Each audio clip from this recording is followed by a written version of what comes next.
अनन्तरूपं भक्तानुकम्पाधृतविग्रहं वै ईशावतारं परमेशमिड्यं तं रामकृष्णं शिरसा नमामि।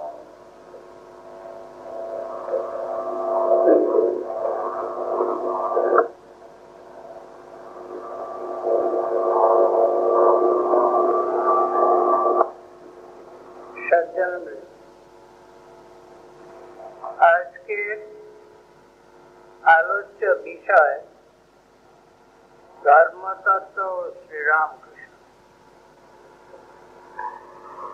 धर्म तत्व संबंधे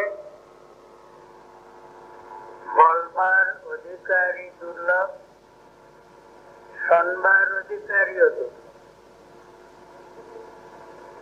ধর্মটি এত ব্যাপক শব্দে ব্যবহৃত হয় যে তার একটি নিশ্চিত অর্থ যা সকলের কাছে এই শব্দের থেকে প্রতীত হবে তা আবিষ্কার করা কঠিন।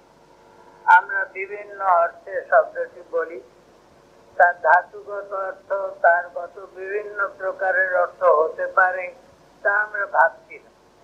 আমরা সাধারণভাবে এই শব্দটি থেকে যা বুঝি, যাকে বলে রূঢ়ি, অর্থাৎ এই শব্দটি যে অর্থে ব্যবহৃত সাধারণত হয়ে থাকে সেই অর্থে আমরা নেব।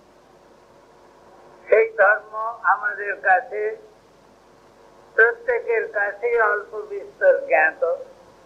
সকলেই আমরা ধর্ম বলতে কি বোঝায় মোটামুটি বুঝি, কিন্তু সেই মোটামুটি বোঝার পেছনে আবার একটি শব্দ যোগ করা হয়েছে তত্ত্ব।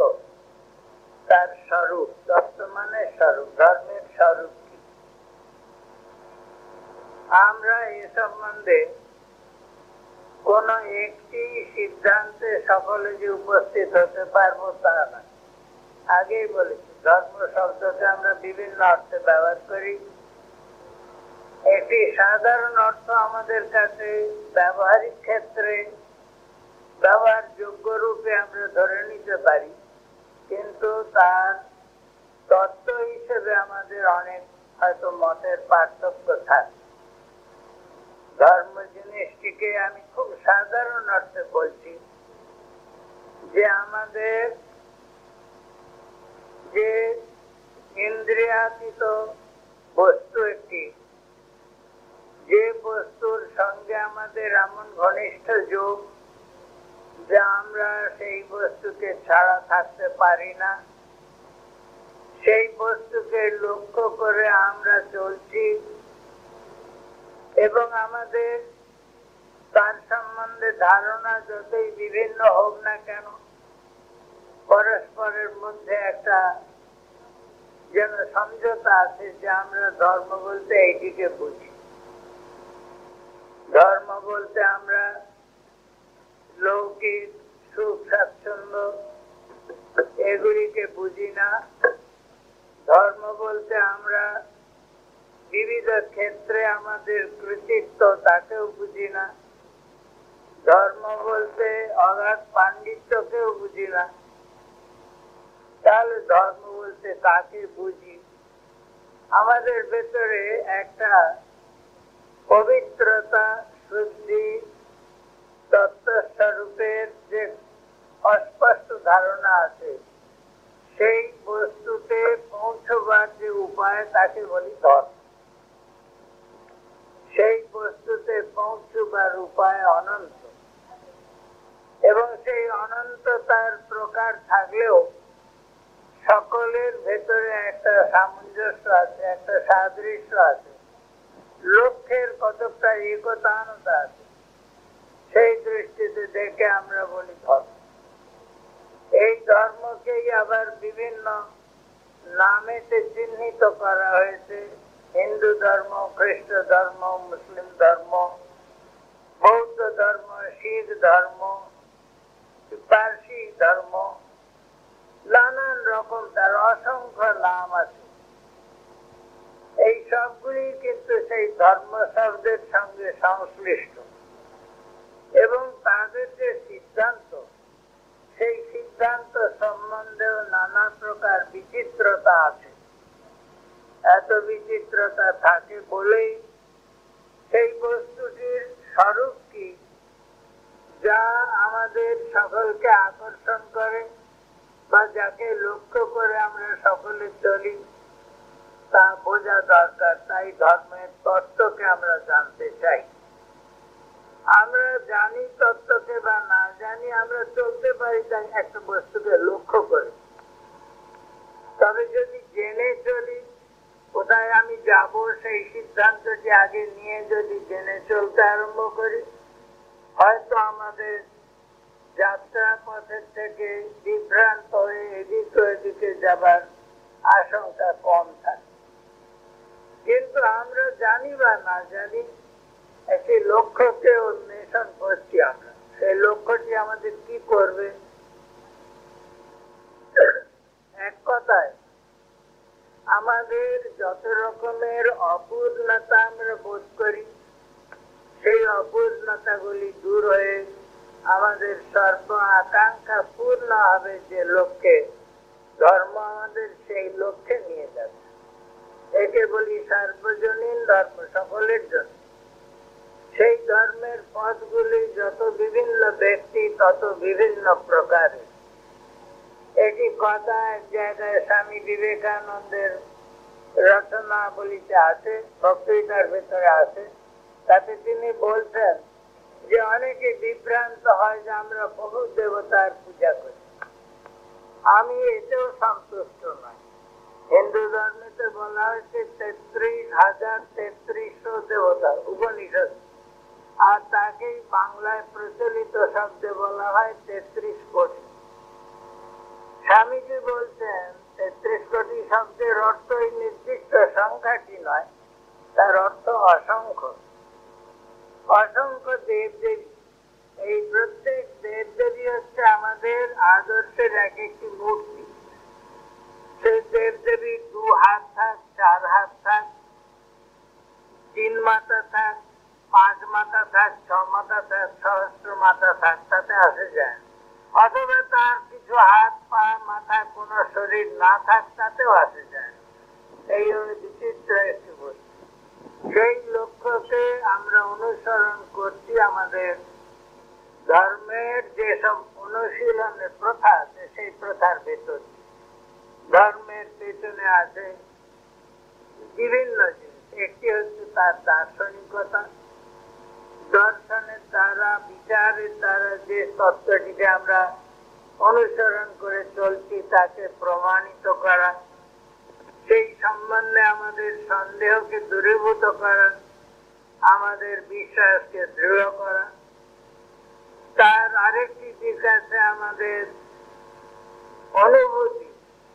আমরা তার ভেতর দিয়ে তৃপ্তি বোধ করব, আমাদের সকলকে সেই ধর্মের পথ তৃপ্ত করবে, লক্ষ্যে যাওয়ার দিকে প্রেরিত করবে। আরো একটি আছে তার আনুষ্ঠানিক অংশ, অনুষ্ঠান বিভিন্ন প্রকারের। এই প্রত্যেকগুলি ভিন্ন ভিন্ন, এক এক পথের অনুযায়ী যারা তাদের দর্শনের ভেতরে পার্থক্য আছে, তাদের অনুভূতির ভেতরে অল্প বিস্তর পার্থক্য আছে, এবং আচার অনুষ্ঠানের ভেতরে প্রভূত পার্থক্য আছে। কিন্তু এত পার্থক্য থাকা সত্ত্বেও আমরা সাধারণ অর্থে যাকে বলি ধর্ম, তা বুঝি এবং সেইভাবে বলি অমুক লোক খুব ধার্মিক, অমুক লোক নয়। একটি সাধারণ ধর্ম সম্বন্ধে সিদ্ধান্ত এই আছে যা সর্ববাদী সম্মত, তা হচ্ছে এই দেহটাকে নিত্য এবং উদ্দেশ্য বলে গ্রহণ না করা। এটা হলো ধর্ম। দেহাত্মবাদী যে মাত্র এই দেহটাকেই যে ভরণ পোষণ করা, লালন পালন করা জীবনের লক্ষ্য বলে, তাকে আমরা ধার্মিক বলি না। যারা বলে এই দেহটা অনিত্য, এই দেহটাকে আমরা কিছুদিনের জন্য পেয়েছি হয়তো আমাদের কোন উদ্দেশ্য সিদ্ধ করবার জন্য, এবং সেই উদ্দেশ্য সিদ্ধ করবার জন্য দেহকে ব্যবহার করে যারা আন্তরিক ভাবে, তাদের আমরা ধার্মিক বলি। তাদের ব্যবহারে যতই পার্থক্য থাকুক, এইটুকু মনে করতে হবে সাধারণ নিয়ম। এখন এই অনেকগুলি লোকের পরস্পরের যে একটা সম অনুভূতি, সর্বসম্মতি, তার ভেতর দিয়ে এক একটি সম্প্রদায় গড়ে ওঠে।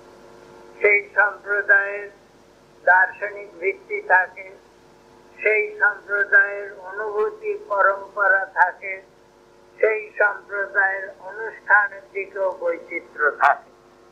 এই সবগুলি মিলে আমরা ধর্ম বলি, এবং এই ধর্ম বিভিন্ন রকমের হলেও আমাদের অন্বেষণের বিষয় হচ্ছে এর ভেতর দিয়ে আমরা যে লক্ষ্যে পৌঁছব সেই লক্ষ্য আমাদের তৃপ্তি দিতে পারে কিনা, তা আমাদের আকর্ষণের বস্তু কিনা, সেই লক্ষ্য আমাদের কাছে বিচার সহ কিনা, এইগুলি বিভিন্ন ভাবে আমরা ভাবতে চেষ্টা করি। এর দ্বারাই আমাদের ধর্মের একটি দার্শনিক ভিত্তি থাকে, ধর্মের একটি অনুভূতির ভিত্তি থাকে, ধর্মের একটি আচার অনুষ্ঠানেরও ক্রম থাকে। কিন্তু তার বহু বিচিত্রতা থাকার জন্য আমাদের মনে একটা জিজ্ঞাসা আসে যে এই এতগুলি যে বিভিন্ন প্রকার ধর্ম, আমরা ধর্মের পথে চলছি, যারা ধার্মিক তারা বলছি, এখন সেগুলি সবই ধর্ম কি না? আর যদি সবই ধর্ম হয় তাহলে তার প্রকৃত স্বরূপ কি? আপাত দৃষ্টিতে বৈচিত্র্য অনেক আছে, তা সত্ত্বেও তার প্রকৃত স্বরূপ কি তা জানবার জন্য আমাদের একটা আকাঙ্ক্ষা মনে আসে। এই জন্যই আমরা ধর্মের সম্বন্ধে বিচার করি। যে কোনো ধর্মের কথাই বলি না কেন, বিচার তার একটি আবশ্যক অংশ। যে ধর্ম, ধরা যাক ভক্তিপথের পথিক, যারা ভক্তিপথে চলছেন এবং তাদের বিচারের উপরে খুব প্রবল যে আগ্রহ তা নেই, সুতরাং তাদের কাছে এই বিচারের অংশ, ধর্মকে বিচারের দ্বারা নির্মিত করা, এটা তাদের লক্ষ্য হবে কিনা? তার উত্তর যে তাদেরও হয়। তাদের ভক্তিপথ যে একটা তর্ক সহ পথ, তার দ্বারা যে লক্ষ্যে পৌঁছানো যায়, বলছেন তারা সেই লক্ষ্য যে আমাদের কাছে সত্য সত্যই আদরণীয়, এইসবগুলি বিচার যুক্তি তর্কের সাহায্য ছাড়া হবে না। সুতরাং সকলকেই তর্কের আশ্রয় অল্প বিস্তর নিতে হয়। কিন্তু তা হলেও যত প্রকারের ধর্ম আছে সবার ভেতরে দেখা যায় অন্বেষণ করলে যে সেই বিচারের দ্বারা যে সমস্ত বস্তুকে প্রমাণিত করা যায় তা নয়। অনেক দূর যারা তর্ক যেখানে যায় সেখানে যেতে হবে, তারপরে এক জায়গায় যে বিচার থেমে যায় সেখানে তার হৃদয় তাকে এগিয়ে নিয়ে যায়। এই বস্তুটি আমাদের সকল ধর্মেরই অংশ হিসেবে গ্রহণ করা হয়।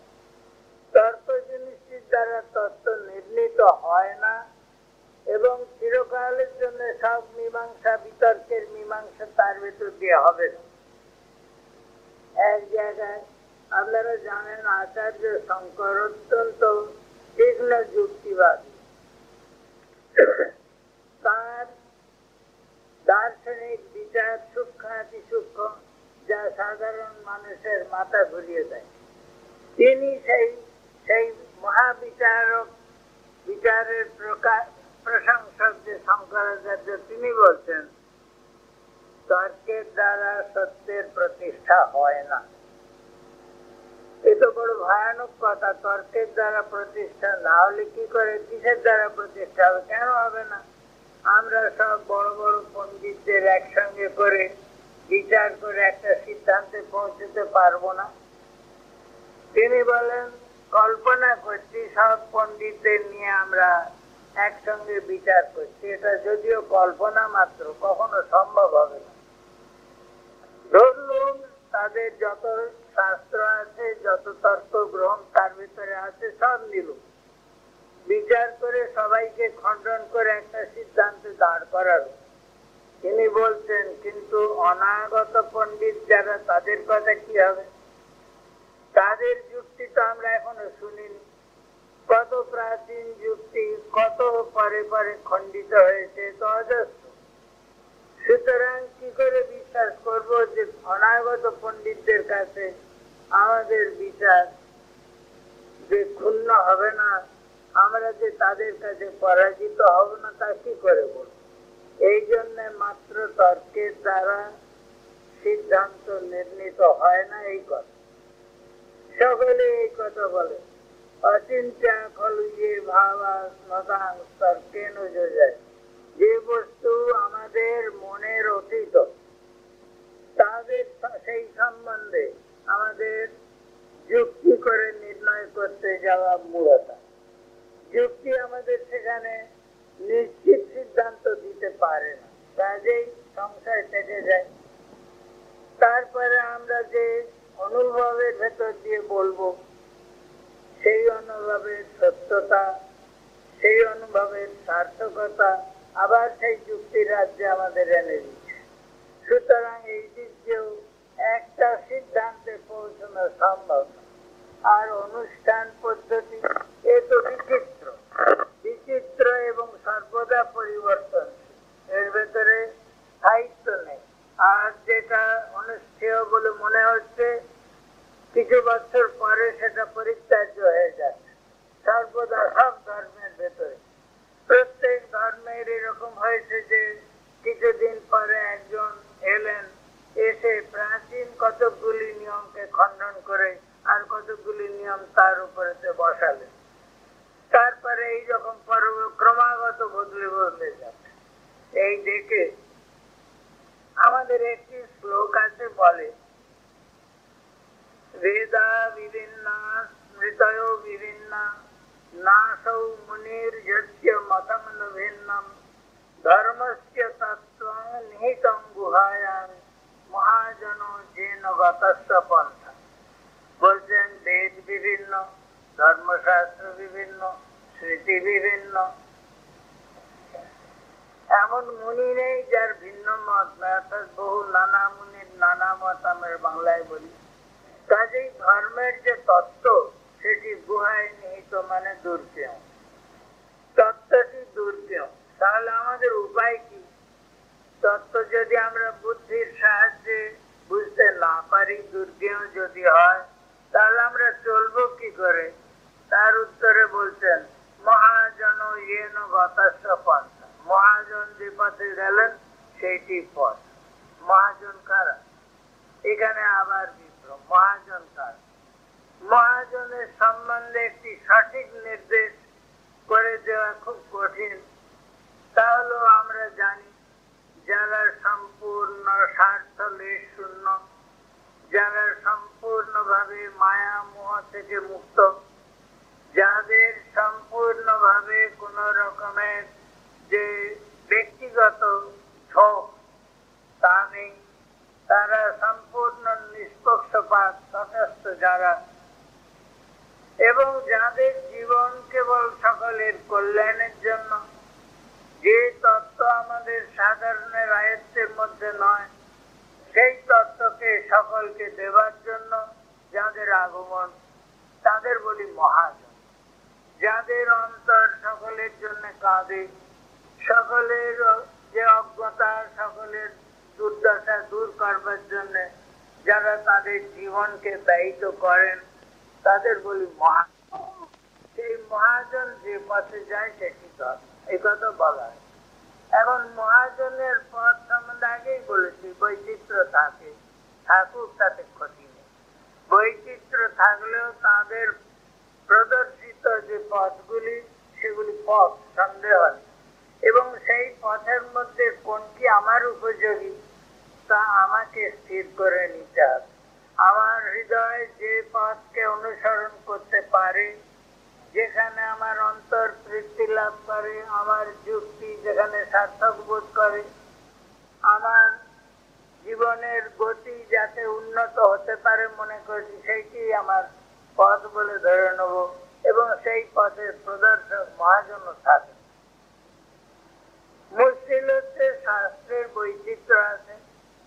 শ্রীরামকৃষ্ণ বলছেন এই বৈচিত্র্য থাকার কারণ মানুষের মনের বৈচিত্র্য, অধিকার ভিন্ন ভিন্ন, মানুষের রুচি ভিন্ন ভিন্ন, এই জন্য তাদের পথ একটু একটু ভিন্ন ভিন্ন।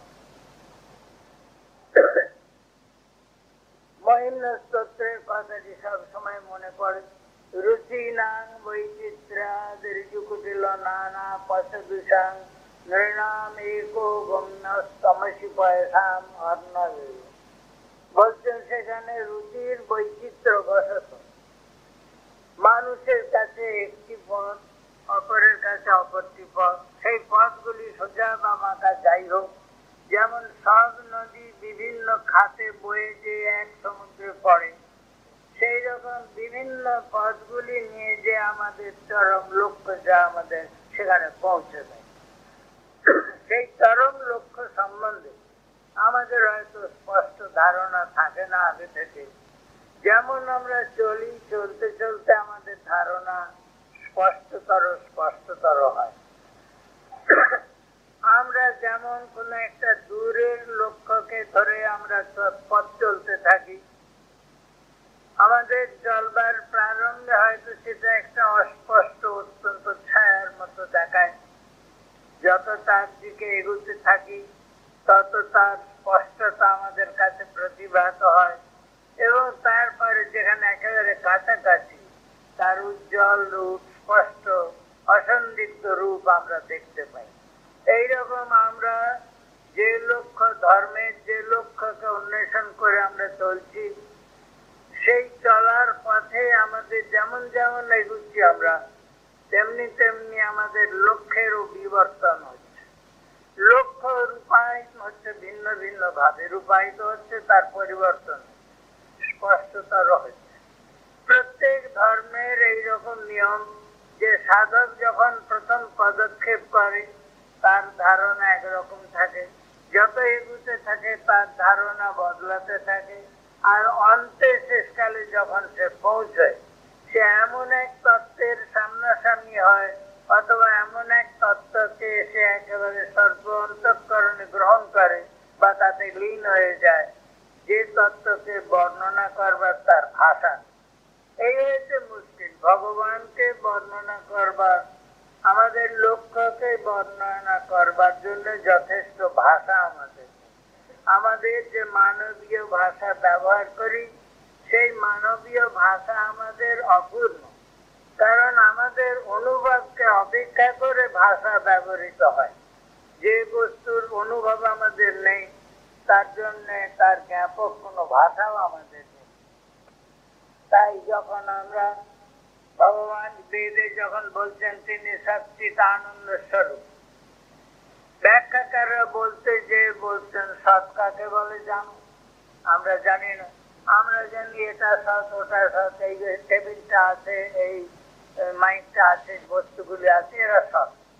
তা নয়, সৎ মানে ওখানে বলা হচ্ছে এগুলি তো আমাদের জ্ঞাত বস্তু, কিন্তু যে ভগবানকে লক্ষ্য করে আমরা চলছি তিনি তো এইরকম আমাদের কাছে জ্ঞাত নয়। তাই বোঝাবার জন্য যে সৎ বলা হলো, তার মানে যিনি অসৎ নন, অর্থাৎ অনাস্তি নন, যিনি যখন কখনো যিনি লয় হয়ে যান না, অনাস্তি অর্থাৎ অস্তিত্ববিহীন হয়ে যান না, তাকে বলেছি সৎ। চিৎ বলতে জ্ঞান স্বরূপ যখন বলি, এ তো ঘটক জ্ঞান পটক জ্ঞানের মতো জ্ঞান নয়, গাছের জ্ঞান, ঘরের জ্ঞান, মানুষের এইরকম নয়।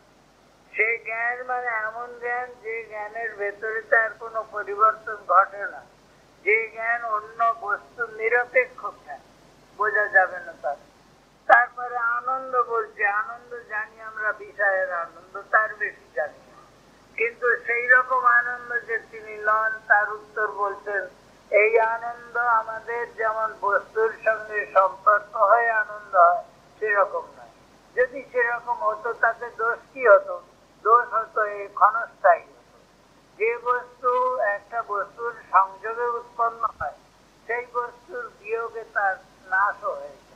সেই জন্য আনন্দ যে ব্রহ্মের আনন্দ বা সেই পরম তত্ত্বের আনন্দ যা, সেই আনন্দ অবিনশ্বর শাশ্বত আনন্দ।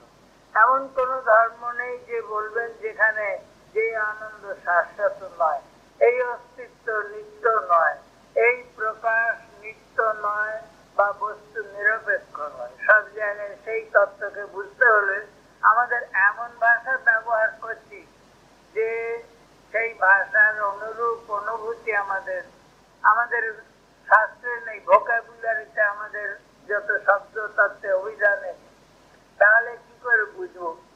তাই বুঝবার জন্য উনি বলা যে তুমি আনন্দের জ্ঞান তোমার আছে, ও ভগবানকে পেলে অপার আনন্দ। তোমার জ্ঞান স্বরূপ জ্ঞানের বোধ আছে, যে জ্ঞানের আর সীমা নেই এমন অসীম জ্ঞান। আর অস্তিত্ব সত্তা, যে সত্তার কখনো বিচ্ছেদ নেই এমন সত্তা, সেরকম বস্তুর অনুভূতি আমাদের নেই। কিন্তু আমাদের আকর্ষণ করবার জন্য যে শব্দগুলি ব্যবহার হয়, সেই শব্দগুলি আমাদের অনুভূত বস্তুকে ধরিয়ে দেয় আমাদের কাছে এই রকম হবে। কিন্তু আরো ভগবত আনন্দ কিরকম হবে তার উপনিষদে বর্ণনা করতে গিয়ে বলতেন যে সাধু যুবাধ্যায় পৃথিবী দিত্যেন পূর্ণাশ্চাৎ, সেই সমস্ত একজন যুবক তার সমস্ত ইন্দ্রিয় সাথে সে ভোগ করতে সমর্থ, তার কাছে এই সমস্ত পৃথিবী তার ভোগের সম্ভার নিয়ে উপস্থিত হলো। সে যখন সেই বস্তু ভোগ করে আনন্দ পায়, তার চেয়ে আর ভোগের কথা কল্পনা করতে পারে না। তাকে আমি বলছি মানুষ আনন্দ, মনুষ্যের পক্ষে সর্বোত্তম আনন্দ। এইরকম মানুষ আনন্দকে 100 গুণ করলে যা হয় সেটি হচ্ছে পিতৃলোকের আনন্দ। তাকে 100 গুণ করলে যা হয় সেটি হচ্ছে গন্ধর্ব লোকের আনন্দ। তাকে 100 গুণ করলে আবার যা হয়, অনেক দেবলোকের কথা বলেছে, তারপরে এরকম করে করে বলেছে দেবলোকের আনন্দ। তাকেও 100 গুণ করলে ব্রহ্মলোকের আনন্দ, মানে যার আর বর্ণনা হয় না। এই জিনিসটি বোঝাবার জন্য, একে আমাদের আকর্ষণ করবার জন্য, একটু একটু ধাপে ধাপে এগিয়ে যাবার জন্য প্রত্যেক ধর্মই এইরকম আমাদের বলে কি চাই, তোমার ধর্ম তোমাকে তাই দিতে পারে বলে কি চাই। আমরা সাধারণত চাই কি, আমাদের দেহ সুখ চাই, আমাদের আত্মীয়রা অক্ষত থাকে চাই, আমাদের ধন সম্পদ আরো বাড়ুক এবং স্থায়ী হোক চাই। বলছেন আচ্ছা অনুসরণ করো, হবে। তারপর ধীরে ধীরে চলছে এগিয়ে গিয়ে। তারপরে প্রশ্ন হচ্ছে যে এই যে ভগবানের নাম করেই হোক বা যাগযজ্ঞ করেই হোক বা ক্রিয়াকর্ম অনুষ্ঠান যে অংশগুলি তা করেই হোক, যে তোমার ফল লাভ হচ্ছে, সেই ফলগুলি কি চিরস্থায়ী হবে? প্রশ্ন হচ্ছে, এখানে বিচার এসে গেছে। বিচার হচ্ছে যে বস্তু উৎপন্ন হয় তার নাশ হয়। যদি এই আনন্দ তোমার উৎপন্ন বস্তু হয় তো নাশ হয়ে যাবে। উৎপন্ন বস্তু নশ্বর নয়, নিত্য, এ কখনো হয়। সুতরাং সেই বস্তু নাশবন্ত হয়। কাজেই যে আনন্দকে লক্ষ্য করে তুমি চলছো তা উৎপাদ্য নয়। যে যে জ্ঞানকে লক্ষ্য করে চলছো তা উৎপাদ্য নয়। যে সত্তাকে লক্ষ্য করে চলছো তা উৎপাদ্য নয়। অর্থাৎ তুমি সেটাকে অর্জন করতে পারো না, এই কথা বলে বিচার করছো। এই বিচারগুলি মানুষকে হয়তো কখনো কখনো বিভ্রান্ত করে, কিন্তু মানুষ বিচার না করে পারে না। সকলেরই বিচার করতে হয়, খানিকটা বিচার করে নিজের মনকে দৃঢ় করতে হয়, তা নাহলে হয়। বিচারের দ্বারা মন দৃঢ়, নিষ্ঠার সঙ্গে এগুতে হয়। তারপরে যেমন বলেছিলাম, আমার সঙ্গে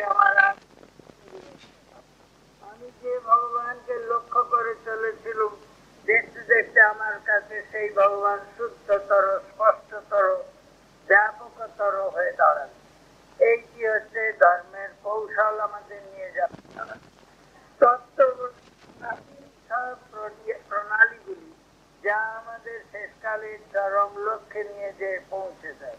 সেই চরম লক্ষ্য সম্বন্ধে আমরা যদিও একমত হতে পারছি না, না হলেও কিন্তু আমাদের পরস্পরের বোঝার জন্য যে বিচার পদ্ধতি আছে তা দিয়ে আমরা বুঝতে পারি পথটা আমার পক্ষে অনুকূল কিনা। যদি অনুকূল হয় এই পথের ভেতর দিয়ে আমাকে যেতে হবে, এছাড়া উপায় নেই।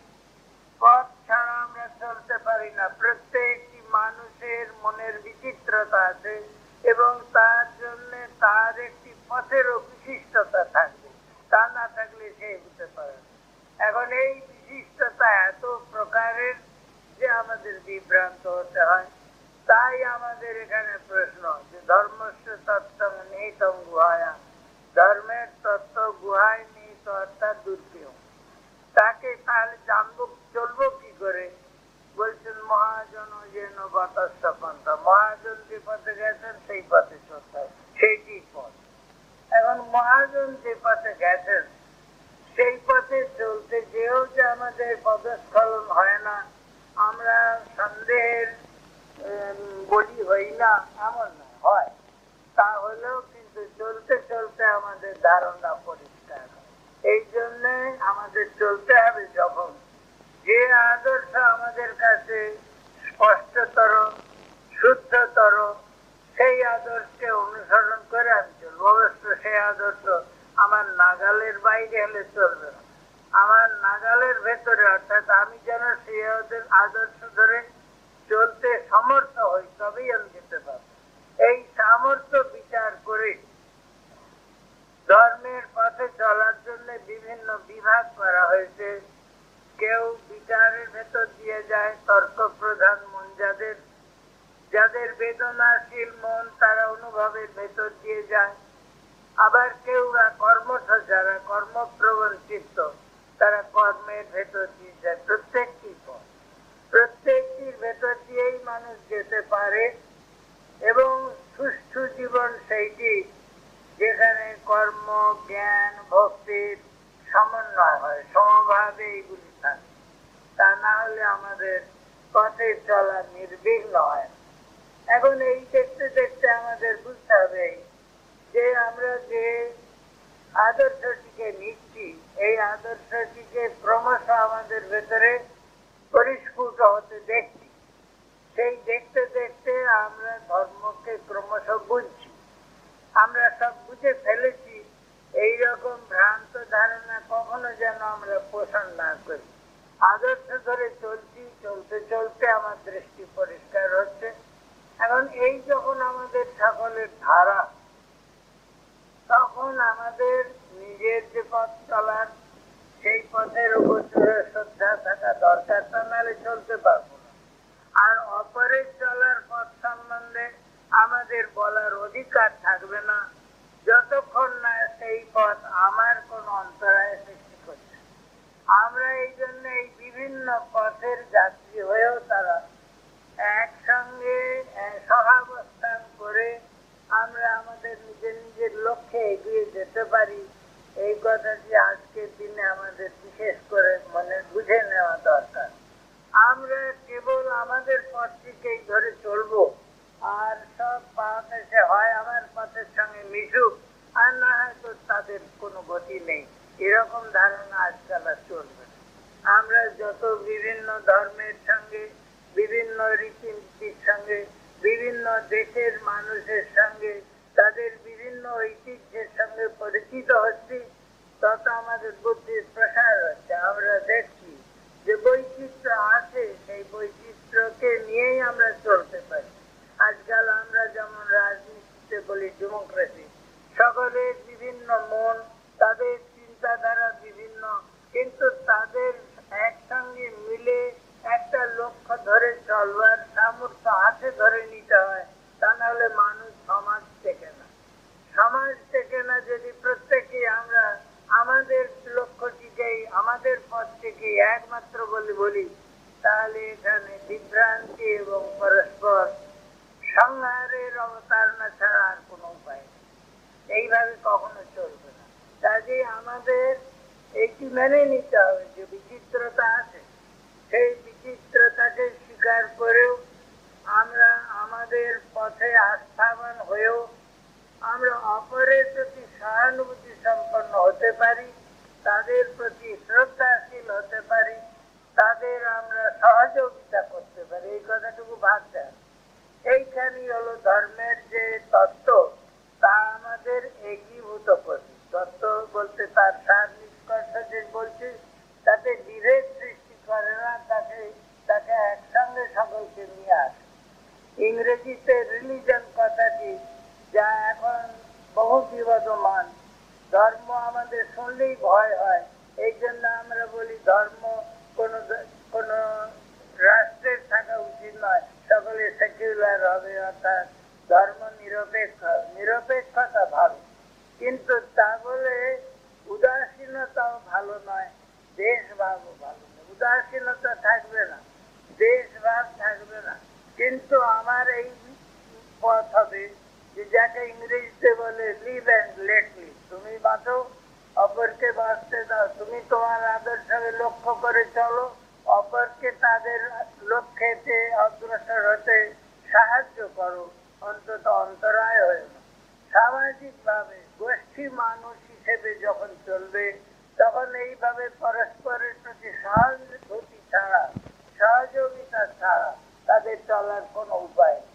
শ্রীরামকৃষ্ণ বলছেন, তুমি তোমার একটি আদর্শকে ধরে চলছো, তোমার পথ ধরে চলছো, মনে রেখো তোমার পথ সম্বন্ধে তোমার চূড়ান্ত ধারণা এখনো হয়নি। তুমি মাত্র পরীক্ষা করছো, চলছো, এগিয়ে এগিয়ে এগিয়ে যাচ্ছ, কিন্তু তারপরে তোমার অধিকার এখনো হয়নি যে বলতে পারো এইটি দৃঢ় সত্য। বিশ্বাস করো, তাতে তোমার কল্যাণ হবে। কিন্তু এই নিয়ে অপরের সঙ্গে তর্ক করতে যাওয়া নির্বুদ্ধ।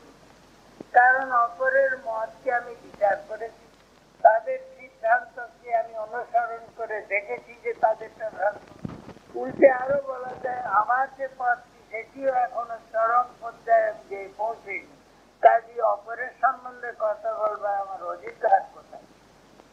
শ্রীরামকৃষ্ণ বলছেন, এটি সবচেয়ে ভালো যে মনে করো যে অপরেও যারা যাচ্ছে তারা সেই ভগবানের পথে চলছে। জ্ঞাত সারে অজ্ঞাত সারে যেভাবেই হোক, তোমার সঙ্গে হাত মিলিয়ে বা দূরের থেকেও সকলেই সেই পথে চলছে, এইটুকু মনে করে যদি তাদের প্রতি তুমি শ্রদ্ধা পরায়ণ, সহানুভূতি সম্পন্ন হও, তাহলে তো এই জগৎটা একটা আদর্শ স্থানে পরিণত হয়। আর তাছাড়া যদি তাও না পারো, অন্তত এইটুকু বলো যে অপরের মত সম্বন্ধে আমার বলবার কিছু অধিকার নেই, কারণ আমি তা পরীক্ষা করে দেখি। আমি আমার মতে নিষ্ঠা করে চলছি, এগিয়ে চলছি, অপরেও তাদের মতে অনুসরণ করে চলুক। তবে আমরা হয়তো পরস্পর বিভিন্ন হব না। এইখানে মহাজন যারা, তাদের জীবন আমাদের কাজে লাগে। মহাজন যারা, তারা এসে দেখাচ্ছেন ঠাকুরের কথা একটি, সব শিয়ালের এক রাত। শ্রীরামকৃষ্ণের একটি বাণী, যত শিয়াল তাদের আওয়াজ একরকম। যারা সেই ভগবত পথের পথিক, ভগবানই বলি বা আদর্শ তাকে যাই বলি, সেই পথের পথিক যারা, তাদের ভেতরে অদ্ভুত মিল আছে।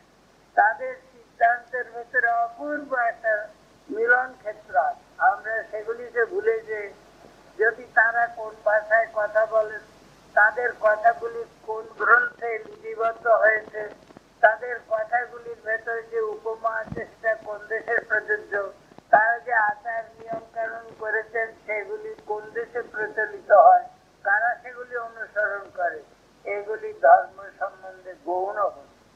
এই গৌণ বস্তুতে অনেক বিভেদ আছে, এই বিভেদ থাকা প্রয়োজন। কিন্তু তাছাড়া যে লক্ষ্য, সেই লক্ষ্য সম্বন্ধে যারা সেইভাবে নিজেরা অভিভূত হয়েছেন,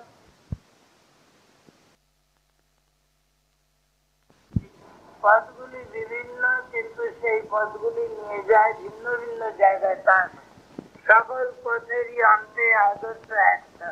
শ্রীরামকৃষ্ণ তার জীবনের অনুভূতি দিয়ে সে কথা তার নিজের জীবনে অনুভব করেছেন এবং সকলের কাছে সেটা প্রতিষ্ঠিত করেছেন।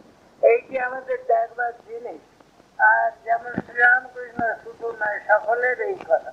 অন্যান্য যারা যারা বিশেষ বিশেষ মহাজন যেসব ধর্মের হন, তাদের মিলন সূত্র কোনখানে খুঁজতে পারলে ভালো হয়। আমরা যদি সেই মিলন সূত্রগুলিকে মেনে চলি, তাহলে এই জগৎটা একটা সুন্দর, শোভন, পরস্পরের প্রতি সহানুভূতিশীল, হৃদয়বান সমাজ হয়ে গড়ে উঠে, আর তা যদি না হয় তার বিপরীত। আমরা ধর্ম অনেক সময় বলি ধর্ম আমাদের কত বিভেদ সৃষ্টি করেছে, ধর্মের নামে কত রক্তপাত হয়েছে। বাস্তবিক সেগুলি ধর্মের দোষ নয়, আমাদের ভেতরে যে আসুর ভাব আছে সেই আসুর ভাবের দোষ। আমরা ধর্মকে বুঝতে না পেরে বিভিন্ন ভাষায় কথিত যে ধর্ম, বিভিন্ন আচার অনুষ্ঠানের ভেতর দিয়ে নিয়ে যাচ্ছে ধর্ম, তার বৈচিত্র্যকে দেখে বিভ্রান্ত হয়, কিন্তু তাদের মিলন সূত্র অদ্ভুত দেখা যাবে।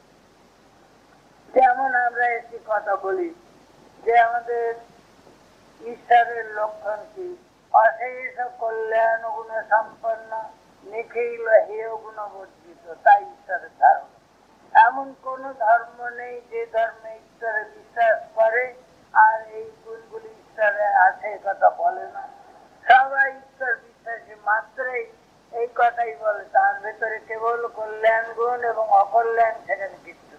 এমনকি যারা তো ঈশ্বর সম্বন্ধে কোনো উক্তি করেন না, যেমন বৌদ্ধ ধর্ম, সেখানেও আমরা যখন বুদ্ধকে কল্পনা করি সর্বগুণ সম্পন্ন বলে তাকে বলি, জগৎ কল্যাণ জন্য তিনি দেহ ধারণ করছে তাকে বলি, অকল্যাণের লেশ মাত্র সেখানে এই কথা তাকে বলি। সকলের কথা সেই সর্বজ অবতার, যার অবতার বলে আমরা মানি বা না মানি, কেউ প্রফেট বলি, প্রেরিত পুরুষ বলি, মেসায়া বলি, যা বলি, সেই তিনি দেখবো তাদের ভেতরে অদ্ভুত মিল আছে, জীবনের ভেতরে তাদের সৌন্দর্য আছে, জীবনের ভেতরে মহত্ব আছে, পরের জন্য তাদের হৃদয় কাঁধে দেখতে পাই, সমস্ত জীবন তারা পরের কল্যাণের জন্য বলে দিয়েছেন দেখতে পাই। এ কি কম মিল? এর ভেতরে কি কম মিলন সূত্র আমরা দেখতে পাই? এমন একটি জীবনও পাওয়া যাবে না যাকে আমরা সেই মহান আদর্শ পুরুষ বলছি, যার প্রাণ সকলের জন্য না কাঁদে, যিনি পবিত্রতার মূর্তি, সত্যের মূর্তি, সকলের প্রতি সহানুভূতি সম্পন্ন, সর্বজ্ঞানের আকর, কে না বলে? প্রত্যেকেই আমরা বলছি সেই তত্ত্বকে এইভাবে যে এই মহাপুরুষেরা সর্বগুণের আধার। আমরা ভগবানের সম্বন্ধে যখন ধারণা করতে যাই, আমাদের সাধ্য নেই এইসব মহান ব্যক্তিদের জীবনালোক ছাড়া তাকে ধারণা করবার। আমাদের আদর্শ এই পুরুষগুলি, সেগুলিকে আমরা যে নামেই আখ্যায়িত করি না কেন, তারা আমাদের কাছে জীবন্ত আদর্শ। সেই আদর্শের ভেতর দিয়ে আমরা ঈশ্বরের ধারণা করি এবং সেই আদর্শকে অনুসরণ করে আমরা চলতে চেষ্টা করি। এই কথাটুকু মনে রাখতে হবে। আদর্শ আমাদের আপাত দৃষ্টিতে ভিন্ন ভিন্ন, কিন্তু তার মিলন অদ্ভুত একেবারে। সেই মিলনের দিকে যদি দৃষ্টি দিই তাহলে দেখবো ধর্ম, ইংরেজিতে যাকে বলে ধর্ম শব্দের অর্থ হচ্ছে যা পরস্পরকে বন্ধন করে। ধর্ম শব্দের যৌগিক অর্থ হচ্ছে সেখানে যা সকলকে বন্ধন করে, একটি সূত্রে বন্ধন করে। সেই সূত্রটি এত বিশাল যে সমস্ত মানবকে তারা বন্ধন করতে পারে, শুধু মানবকে নয়, সমস্ত সত্তা, জগতের যত কিছু জীব জন্তু সমস্ত তার আওতার মধ্যে এসে পড়তে পারে। আমরা যদি কল্পনা করি সেই রকম যে ভগবান এই সর্বত্র ওতপ্রোত হয়ে রয়েছে, এমন কোন ধর্ম আছে যা কথা অস্বীকার করে? সর্বত্র তিনি ওতপ্রোত হয়ে রয়েছেন। সুতরাং তিনি যদি সর্বত্র ওতপ্রোত হয়ে থাকেন, আমার কে বন্ধু কে শত্রু? সকলেই তো তিনি, যাকে দেখছি তার ভেতরে তিনি। বলছেন ওই তো রাজনম নিরং সর্বং তৎসত্যং স আত্মা তত্ত্বমসি শ্রেষ্ঠকেশ। বলছেন এই যে সূক্ষ্ম তত্ত্ব, সেই এই তত্ত্বই হচ্ছে সকলের সত্তা। ওই তো আত্ম নিরং সর্বং, এই সমস্ত জগতে এই তো আত্মক, এই হলো তার সত্তা। তৎসত্যং, সেইটি হলো সত্য, অবিনশ্বর, চিরস্থায়ী। স আত্মা, সেইটি তোমার ভেতরেও সর্বব্যাপী, তোমার অস্তিত্বকে পরিব্যাপ্ত করে রয়েছে। সুতরাং হে সব, সে তোকে তু গুরু বলছেন তুমি সেই। এখন এই যে তত্ত্বকে তুমি সেই বলে সে তোকে উপদেশ দিলেন, সেই তত্ত্বটি আমার আদর্শের পরাকাষ্ঠা। আমরা সেই পরাকাষ্ঠা আদর্শের দ্বারা তাকে লক্ষ্য করে যদি চলি, তাহলে আমাদের জীবনে দেখবো অদ্ভুত পরস্পরের সঙ্গে মিলন। সহানুভূতি সেখানে চেষ্টা করে নয়, সেখানে আমরা চেষ্টা করে নিজের সমাজকে অক্ষত রাখবার জন্য একটা সমঝোতা করে পরস্পরের সঙ্গে করেছি, তা নয়। আন্তরিক সহযোগ সেখানে বলেছেন, যেমন ওই আগে বললুম, তিনি যদি সর্বত্র, তাহলে আমার কে শত্রু কে মিত্র। এক জায়গায় বলছেন যে আত্মা সর্বত্র, এই যদি দেখি তাহলে আমাদের কি ফল হবে? এই ফল হবে আমি আমার সর্বত্র আমাকে দেখতে পাবো। আমি সর্বত্র আমাকে দেখতে পাবো, তখন আমার কার সঙ্গে শত্রুতা, কার সঙ্গে মিত্রতা, সকলের ভেতরে আমি। বলছেন যে নিজেকে সর্বত্র অধিব্যক্ত দেখে এবং সর্ববস্তুকে নিজের ভেতরে দেখে, সেই হচ্ছে শ্রেষ্ঠ ব্যক্তি, সেই হচ্ছে আদর্শ ব্যক্তি, সেই হচ্ছে প্রকৃত ধার্মিক। এই জিনিসটিকে আমরা ব্যবহারিক জীবনে কাজে লাগাতে পারি। কাজে লাগালে দেখবো আমাদের এই জগৎটা একেবারে পরিবর্তিত হয়ে যাবে। যীশু খ্রিস্ট বলছেন যে কিংডম অফ হেভেন এখানে পৃথিবীতে, স্বর্গ দূরে, অনেক জায়গায় বহু দূরে কল্পনা করতে হবে না, এইখানেই স্বর্গ। এইখানেই স্বর্গ, যে স্বর্গ যেখানে আমরা সেই পরম কল্যাণময়ের রাজ্য প্রতিষ্ঠিত করতে পারি। এখানে এত অবিচার অনাচার, দেশ হানাহানি কাটাকাটি, তার কারণ আমরা সেই আদর্শকে আমাদের জীবনে গ্রহণ করতে পারিনি, তা গ্রহণ করবার চেষ্টা করি। যত আমরা তার দিকে এগিয়ে যাব, তত আমাদের পরস্পরের বিভেদ কমে আসবে এবং অন্তে আমরা সব এক হয়ে যাব। সে এক সত্তা, এক সূত্র, এইখানে হচ্ছে সেই চরম ধর্মের তত্ত্ব। এইটি হচ্ছে আমরা দেখতে পাই বিশেষ অধিকারী যারা, যাদের আমরা অতিমানব বলি, যাদের আমরা অন্য যে কোনো নামই বলি না কেন, তাদের জীবনে দেখতে পাই কিরকম বিচিত্র তাদের আত্মানুভূতি জগতের সর্বত্র।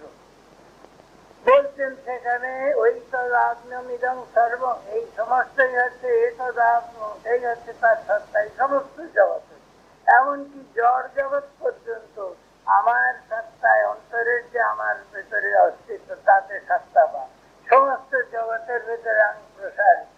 এই দৃষ্টি কিরকম হয় শ্রীরামকৃষ্ণের জীবনে আমরা দেখতে পাচ্ছি। শ্রীরামকৃষ্ণ দেখতেন একজন জুতো পায়ে দিয়ে ঘাসের উপরে মজমজ করে যাচ্ছে চলে, দেখে তার হৃদয়ে বেদনা বোধ হলো, আর দেখা গেল তার বুকে জুতোর দাগ পড়ে গেল। কতদূর সহানুভূতি সম্পন্ন হলে এটা হতে পারে কল্পনা করে দেখুন। যে মানুষের হৃদয় এত উচ্চ, এত মহান, এত সহানুভূতি সম্পন্ন, সে কি আর জগতের কারো অনিষ্ট করতে পারে? সে তো পারেই না। আর এই রকম মানব এসে আমাদের দেখিয়ে দেন জীবনটা কেমন হওয়া উচিত, যাতে জগৎটা পরিবর্তিত হবে, এখানেই স্বর্গরাজ্য প্রতিষ্ঠিত হবে। যীশু খ্রিস্ট বাইবেলে বারবার বলেছেন এখানেই সে স্বর্গরাজ্য। বলছেন ইহাইব তৈর্জিত সর্ব যে সংসাম্য স্থিতম মনোজিতের বলে, এইখানে তারা এই জন্ম মৃত্যু উদ্ধার পেয়েছে, যে সর্বত্র সমতাকে দেখতে শিখেছে। সমং কোশ্চেন হি সর্বত্র সমবস্থিত ঈশ্বর, সর্বত্র সমরূপ যে আমি, সমান ভাবে আমি সর্বত্র অবস্থিত, এই দেখে সে মানুষ কোনো বিভেদ করে না। এইটি হচ্ছে অতি মানবের লক্ষ্য, অতি মানবের চেষ্টা। আমাদের সৌভাগ্য যে ভগবানের সৃষ্টিতে এই যত কিছু দুর্নীতি, বৈচিত্র্য, বিভেদ, কাছাকাছি হানাহানি দেখি, এই জগতের ভেতরেই, এই ধুলিমলিন জগতেই সেই রকম অতিমানব মাঝে মাঝে আমাদের সামনে আসেন, এসে দেখিয়ে দেন আমাদের আদর্শ কি হবে। তাদের দেখে আমরা আদর্শ বুঝতে পারি, তা নাহলে বুঝতে পারতাম না। শুধু পুঁথিতে দেখে কাজ হয় না, পুঁথি আমাদের পদকটা হয়তো বুদ্ধিকে নাড়া দেয়, কিন্তু প্রেরণা পুঁথি থেকে হয় না, প্রেরণা মানুষ থেকে হয়। একটি আলোক থেকে আরেকটি আলোক জ্বালতে হয়, একটি জীবনের থেকে আরেকটি জীবন প্রদীপ্ত হয়। মহাপুরুষ যারা আছেন তাদের জীবন সবাইকে আলোকিত মুক্ত করে। এরকম যদি না আসতেন, আমাদের সব বুদ্ধি বিদ্যা বত্তা বিজ্ঞান সত্ত্বেও এই জগৎটা একটা অন্ধকারময় তমসাচ্ছন্ন জগৎ হতো, আমরা আলোর রেখা দেখতে পেতাম না।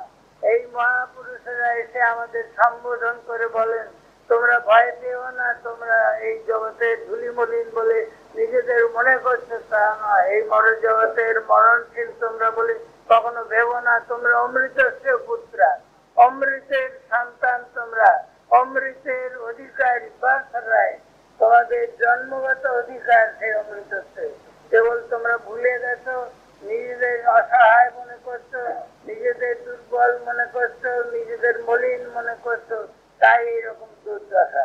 লক্ষ্য করো ওই ওপরের দিকে যে দৃশ্য ওই মহাপুরুষেরা আমাদের সামনে উদ্ঘাটিত করেন, ও দৃশ্য শুধু তার জীবনের জন্য নয়, তোমাদের জীবনের জন্য। তোমরা সকলে দেখো, দেখে চোখ খুলে চেয়ে দেখো কোথায় কি যাচ্ছেন, তার কি সত্তা, এই পদাঙ্ক অনুসরণ করে চলো। উপনিষদের গল্প একটি আছে, দুটি পাখির গল্প। একটি গাছে দুটি পাখি, একটি উঁচু জালে থাকে আর একটি নিচের জালে থাকে। নিচের জালের যে পাখিটি, সেটা কখনো মিষ্টি ফল খাচ্ছে, আনন্দ বোধ করছে, টক ফল, তেতো ফল খাচ্ছে, তার কষ্ট হচ্ছে। আর সে যে দেখছে ওপরের একটা পাখি, সে কিছু ফল খায় না, কিন্তু সে আনন্দে বিভোর। এই দেখতে দেখতে সে ক্রমশ একটু এক ধাপ করে ডাল দিকে এগিয়ে গিয়ে যাচ্ছে। যেতে যেতে যখন খুব কাছে এসে গেল, এসে দেখে বললে, বা আমি তো মনে করছিলাম আমি ভিন্ন, আমি তো ভিন্ন নয়, আমি এই তথ্যই মহিমা, আমি তো তারই মহিমা, আমি তারই ছাটা, আমি নিজেকে ভিন্ন বোধ করছিলাম, ভিন্ন নয় আমি চিনি। ভক্ত ভগবানে পরিণত হয়, অথবা ভক্তের স্বরূপ হচ্ছে ভগবান। সে নিজেকে বিচ্ছিন্ন করে ভাবছিল, সে ধীরে ধীরে তার মলিনতার থেকে মুক্ত হয়ে তার চোখের আবরণকে উন্মোচিত করে সে দেখতে পেলে যে যিনি তার আদর্শ, তিনি তার স্বরূপ। এই কথাটি বারবার মনে করিয়ে দেন অবতারেরা এসে, মহাপুরুষেরা এসে, প্রেরিত পুরুষেরা এসে। ধর্ম জীবন তাদের দেখে আমরা ধর্ম শিখি। শ্রীরামকৃষ্ণ এই ধর্ম তত্ত্বের সম্বন্ধে তার অবদান কি, এই কথা বলতে যে আমার বিস্তার করে বলবার অবকাশ নেই, সংক্ষেপে বলছি, কারণ বিস্তার করে বলতে গেলে আপনাদের ধৈর্যচ্যুতি হবে। আমি শ্রীরামকৃষ্ণকে এই রূপে দেখাচ্ছি যে তার জীবনালোকে আমরা আমাদের আদর্শকে পড়ে নিতে পারি। যে শাস্ত্রের লেখাগুলি আমাদের কাছে অস্পষ্ট, সেই আলোকে দেখলে তা স্পষ্ট প্রতীত হবে। আমরা শ্রীরামকৃষ্ণের কথা আছে, শাস্ত্রের ভেতর বালিতে চিনিতে মিশানো আছে। বুদ্ধিমান যে সে তার চিনিগুলি নেবে, বালিগুলি পরিত্যাগ করবে। কেন বালিতে চিনিতে মেশানো? তারও কারণ আছে, বিভিন্ন অধিকারীর জন্য। বিভিন্ন অধিকারীর জন্য শাস্ত্রে বিভিন্ন প্রকারের উক্তি আছে। আমি যে কোনো উক্তিকে অবলম্বন করে চলতে পারি, ধীরে ধীরে আমার চোখের আবরণ খুলবে, আমরা শাস্ত্রের মর্ম বুঝব। সেই শাস্ত্র বোঝবার জন্য মহাপুরুষদের জীবন হচ্ছে চাবিকাঠি। এই চাবিকাঠি না হলে শাস্ত্রের যে মর্ম, তার যে ভান্ডার, রত্নের ভান্ডার, সেগুলো আমরা খুলতে পারছি। তারা এসে এই চাবিকাঠি খুলে দেন, অন্ধকার ঘরে তারা আলো জ্বেলে দেন, সেই আলোতে আমাদের চোখের অন্ধকার কেটে যায়। আমরা আমাদের সামনে আমাদের যে অফুরন্ত উৎস রয়েছে আনন্দের, অফুরন্ত সত্তা রয়েছে, অফুরন্ত জ্ঞান রয়েছে, তার আভাস পাই। এইটি দেখে আমরা তখন চলতে পারি। যিশু বলেছিলেন, আই এম দ্য ওয়ে, আমি পথ। প্রত্যেক অবতারের এই কথা, আমি পথ। তার অহংকার করে বলেন না। আমি পথ কেন বলেন না? তার আমি আর মলিন আমি নেই, সে আমি শুদ্ধ হয়ে সেই ভগবানের যে আমি তার সঙ্গে একীভূত হয়ে গেছে, তাই কাজেই তিনি পথ।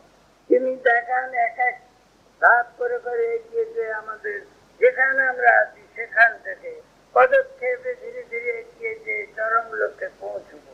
আর যখন আমরা পৌঁছবো, তখন দেখবো আমরা সকলে এক জায়গায় এসে পৌঁছেছি। সর্বাসমাপান সমুদ্র একায়ন, সে প্রত্যেকটি জলবিন্দুর শেষ গতি সমুদ্রে। আমরা প্রত্যেকটি মানুষ শুধু নয়, প্রত্যেকটি জীবের শেষ গতি সেই ব্রহ্ম সমুদ্রে, সেই আত্ম সমুদ্রে। সেই পরমেশ্বরের ভেতর। তখন আমরা দেখব যথা শুদ্ধং শুদ্ধে আসিক্তম তাদৃগেব ভবতি এবং মনের বিজানত আত্মা ভবতি ভূতম। যেমন এক বিন্দু শুদ্ধ জল রাশি, এক বিন্দু শুদ্ধ জল অগাধ শুদ্ধ জল রাশির মধ্যে পড়লে সে অগাধ জল রাশি হয়ে যায়। তার যে বিন্দুত্ব, সে বিন্দুত্ব চলে যায়, কারণ মলিনতাই তার বিন্দুত্বের কারণ। সে তখন বিন্দু আর থাকে না, সে সিন্ধু হয়ে যায়। আমাদের ব্যক্তিত্ব তখন এমন একটি বস্তু হয় যার কেন্দ্রে আমি হতে পারি, যার যার তার সার্কামফারেন্স হবে বিশাল, কোথাও তার সীমা নেই। এই ব্যক্তি সিন্ধু বিন্দু সিন্ধু হয়ে যান, আমরা এই মানুষ অমর হয়ে যায়, আমরা এই অজ্ঞান আমরা জ্ঞানস্বরূপ হয়ে যাই, আমরা এই আনন্দ দুঃখের দোলায় দোলায় মানে জগতের আমরা আনন্দ স্বরূপ হয়ে যাই। আমরা শ্রী ভগবানের চরণে প্রার্থনা করি তার কৃপায় যেন সেই শুভ দিন আমাদের সকলের আসে।